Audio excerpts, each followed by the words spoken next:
Hey yo, it's John, aka Whiskey and Sound, back again for another Boilermaker Mondays. So welcome back and thanks for tuning in, everyone. So I've got jumping straight into it. I've got my hands on swimming a little bit against the grain here because I have tried to get into sours before, and I don't know if I just haven't heard good ones or whatever it is. To me, and this is going to be brutally honest here, and forgive me if this causes offense to anyone that does sour ales or anything, but to me, they kind of taste like something went wrong with the ferment. I don't know why. I think it's maybe because I'm a bit stout slash porter. Um, yeah, I'm more driven by those particular, stronger tasting beers. That something light like a sour ale, um, just I don't know if it just doesn't resonate or it just doesn't completely grab my attention. I don't know. So I figure I'm gonna give this a different shot. Oh, I'm gonna give it another shot anyway, and I'm gonna see if I can redeem myself here on the sour ale wagon because I know there's so many of these so readily available, and I really can't talk tonight. Bloody hell. It was that bad of a Monday. Um, yeah, there's so many of these readily available that yeah, if if I can explore more of these, then I'm sure it'll make the Boilermaker journey more eventful. So yeah, the one that I've got here is from Moondog, so a local craft brewery, and they've got in the crumble the Mighty Crumble. So Apple Crumble Dessert Sour Ale. I know nothing about this. The can just tells me that this dessert sour has a strong stewed apple, tasty cinnamon and vanilla note, and a nice tartness to boot. So, with that in mind, um, reading that now, there's a few ways that I can go about this, but I'm going to taste it first and see what it does, and then go from there, really. So, I know with porters and stouts, I can pretty much go, yep, I know exactly what I've got in mind for this thing. So, all right. Yeah, cool.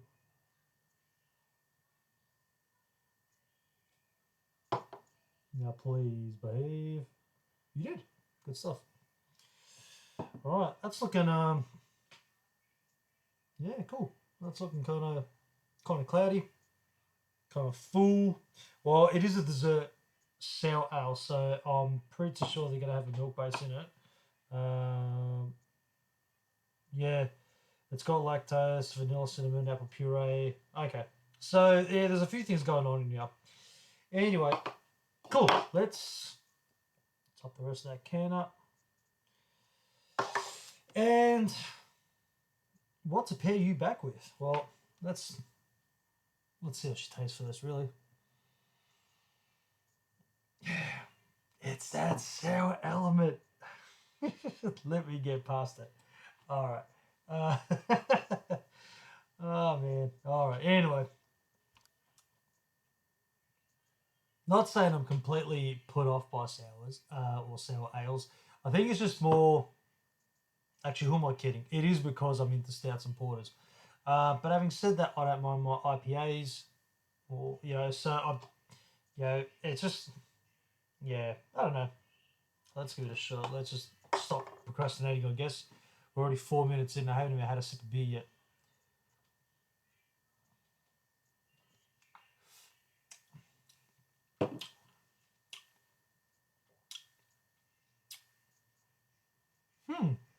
Okay. Right. That is very interesting. That is, that is a very apple crumbly. Like there's heaps of cinnamon, heaps of apple. It's got like that tartness about it. So almost like a pastry feel to it. So that's, and then at the end it just comes in with that bit of a like this. Oh, actually no, it's more at the start. At the start, it comes through with that sour feel, which is the one that I don't know. I think drinking beer, I don't expect to have that feeling where my face is gonna half squish in like you just sucked a lemon whole. Um, but this is actually, yeah, got some interesting flavors about it. So kind of got that flavor profile that I'd expect from like a pastry stout. So where it's got that apple crumble feel. This is actually a really nice sour. Yeah. All right. Cool. Now to try work with it.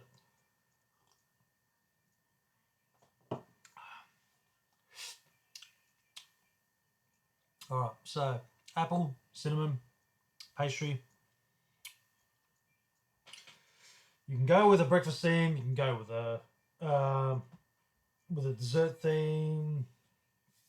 Depending on what you want it to try to do, I'm gonna continue with a breakfast theme. Let's make a breakfast Boilermaker. So we've got apple crumble here. Let's put some maybe. All right, apple crumble. How about some marmalade on toast? That's what I'm thinking. And what comes to mind with marmalade in a whiskey is a Tokaj cask whiskey. Craftworks had this baby released over here, and I was hoping that this was going to work with this, and I'm pretty confident it is. All because I did not expect that flavor profile to come through. So I was hoping for a breakfast Boilermaker kind of feel, and I think this is going to help produce it because this is just jam-packed marmalade in your glass on the nose. It's a real yum, fresh, vibrant whiskey. Very enjoyable, and it packs a punch at 54%. So, which is a French oak Tokay finish. I can't remember if it was fully matured or if it was finished in for a period of time. I'll double check that with Crafty and so I'll confirm all that in the notes on the YouTube link. So, without any further ado, let me grab a glass. Right, so cool.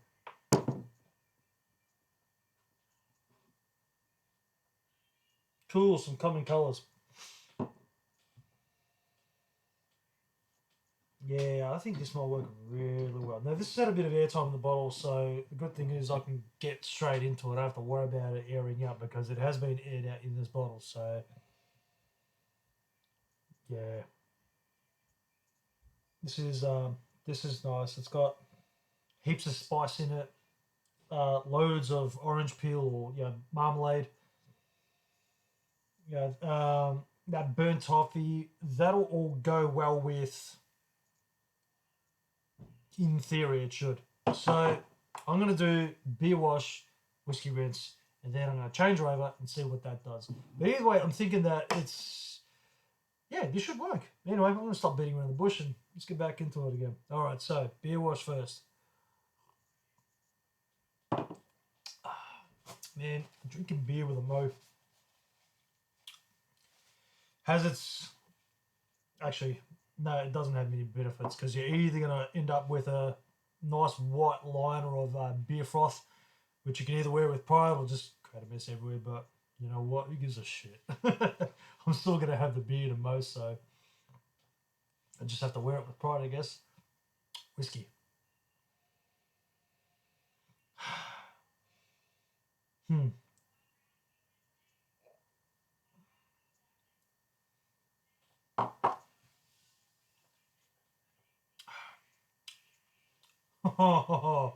Yeah, you've done exactly what I wanted you to do. Breakfast Boilermaker. Beautiful. Oh, and there's that cereal note that comes out afterwards that you'd expect from the malt. That's just nice. I've got my apple crumble, got my marmalade jam, I should say, and I've got my malt there, my cereal note. So yeah, beautiful. I could almost pair this back with trifecta and get some coffee happening too. That might be pushing the friendship. So anyway, we'll just stick to this. That finish on that whiskey.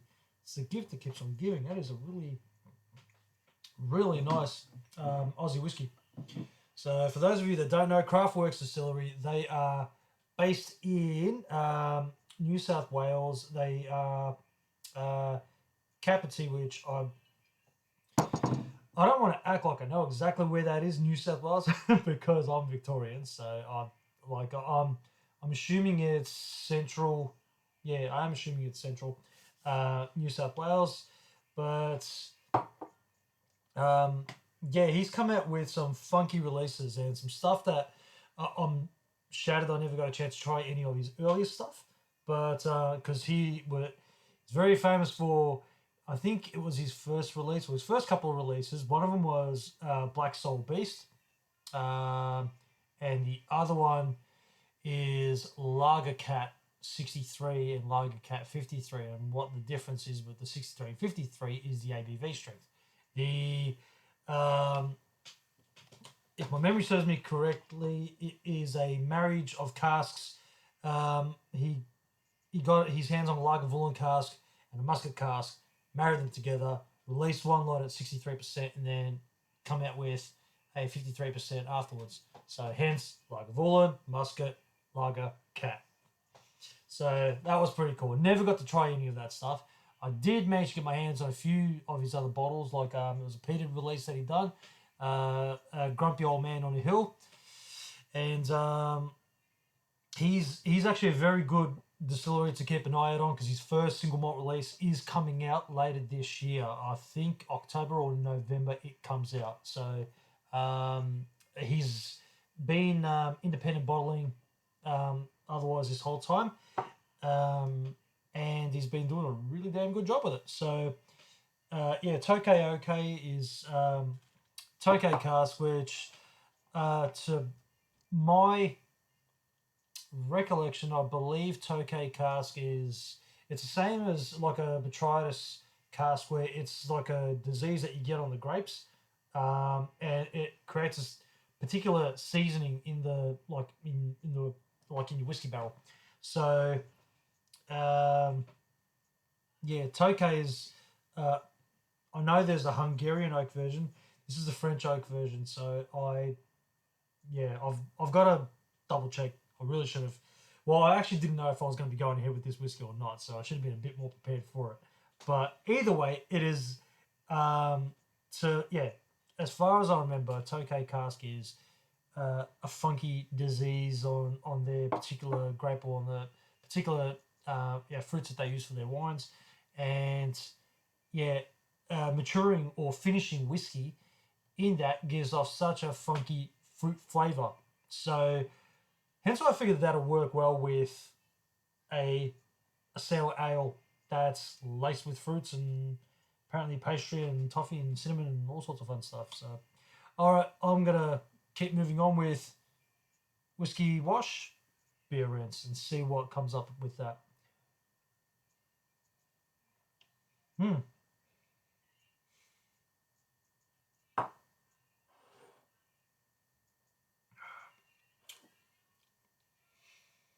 Get a lovely milk chocolate on the nose as well with that too.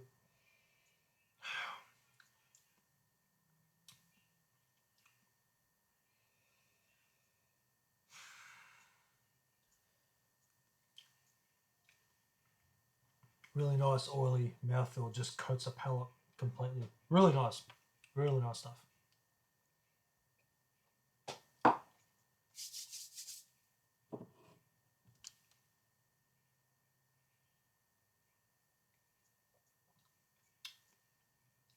All right. Cool. I know that's all coated now, so let's see what she does on the rinse.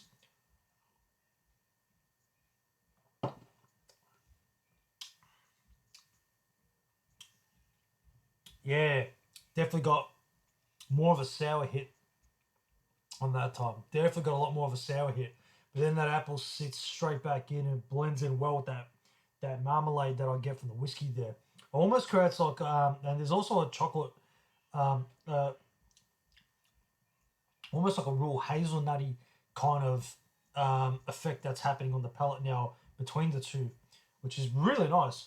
That's actually a really solid beer. I'm bloody impressed with that. That's actually really nice. Cool. Top dot. Yeah. Well, top job to Moondog. And these guys are only up the road from me too. They're only based in Preston. So they are literally about 15, 20 minutes up the road from my place. I don't know why. You know what? This is a complete different side note. When I when I met my wife, I hadn't hiccuped in years. Like the last time I recall hiccuping was when I was a baby or when I was a child, a little child. Like, and I'm about to turn 40 in the next few months, and along comes my now wife, and this is going back. We're pushing close to 7 years now. Next month that we've known each other for, or that we've dated, and we said like as just a free conversation that what, I've never hiccuped, and then for some reason along comes her, and I get hiccup spurts or I get hiccup bouts, and I don't know why. But anyway, it must be something along the lines with I don't know. That's the effect that she has me. She makes me hiccup. Anyway, random fact for the night. Well, look, I score this one pretty high actually. I went in with a very open mind, and you know what? It didn't fail. I was actually mega impressed. So yeah, that's quite the cool pairing. So if you can get your hands on this, do it, because this works well with that. If you can't get your hands on it, maybe message me and I might be able to send you out a 30ml pour. And if you've got your hands on one of these and you are curious to try today's Boilermaker, then I'd be more than happy to send out a couple of samples to those that are genuinely curious about trying it, and give me your thoughts on the Boilermaker. See if I see if I missed out on any notes, or see if you've got a different take on it. But anyway, that's me wrapping up tonight. Cool. So stay tuned. I've got a whole heap of other exciting beers that I want to try. So I know I've got a whole collection of stouts and porters that I need to get through, because they are taking up a fair bit of real estate in the fridge. So I really should attend to those. And I do want to get my hands on a couple more interesting beers, and also just some regular beers. And a couple of suggestions have been made to me as well on my YouTube channel, which is awesome. Please keep that feedback up. Give me different suggestions to try as far as beers are concerned. Like, I'm more than happy to try whatever's out there that you think that I may enjoy, or if you know that if you know for a fact that I haven't tried. Generally, I've tried stouts and porters. So there's a handful of New England IPAs that I've tried. And yes, I do go with the regulars, like Kilkenny, Guinness Stout, and a couple of the local breweries, which in Melbourne, we're known for, VB, or Victoria Bitter. We're known for Carlton Draft, which I love Carlton Draft on tap in particular. And it's like if ever I'm out at a pub and I have a nice canner meal, pretty sure I'm going to end up ordering myself a Carlton Draft on tap if that's available. So, and that's before I get into any of my import beers, whether it be... Actually, that's another thing that I should look at is the import beers, something like the Heinekens or the Becks, Carlsberg. Because I had my phase with going through a whole heap of Becks and Carlsberg. Really enjoyed those, and my fridge was stocked with those at one point.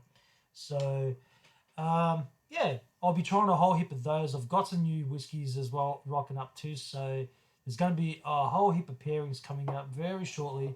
And I really should start posting up a lot more of the photos of the Boilermakers that I have had in the past, and also ones that I'm just trying during the week that I'm not doing a segment of, because obviously if I was to do a segment on every single Boilermaker that I had, there's going to be more than one Boilermaker Monday. It's going to be like Boilermaker Tuesday, Wednesday, Thursday, Friday, Saturday, Sunday, and I'm going to get phone calls from my boss saying, dude, we've seen your YouTube channel, we got to talk. So, and not in the good way as well, because, some of the strengths that I do try, not exactly the lightweights. There is a Boilermaker pairing that I will be doing where I think the stout weighs in at 18.5% or something ridiculous. It is just stupid, the ABV.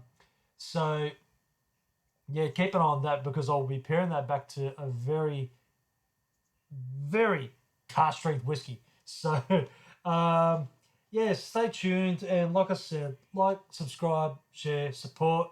Follow me on YouTube. Follow me on Facebook and Instagram. So, Facebook, Bearded Whiskey Drinker. Instagram is Whiskey and Sound. And the YouTube channel is also Whiskey and Sound too. So, stay tuned for more or further Boilermaker pairings. And until then, enjoy the rest of the week, and I'll see you next week. Thank you for your time tonight.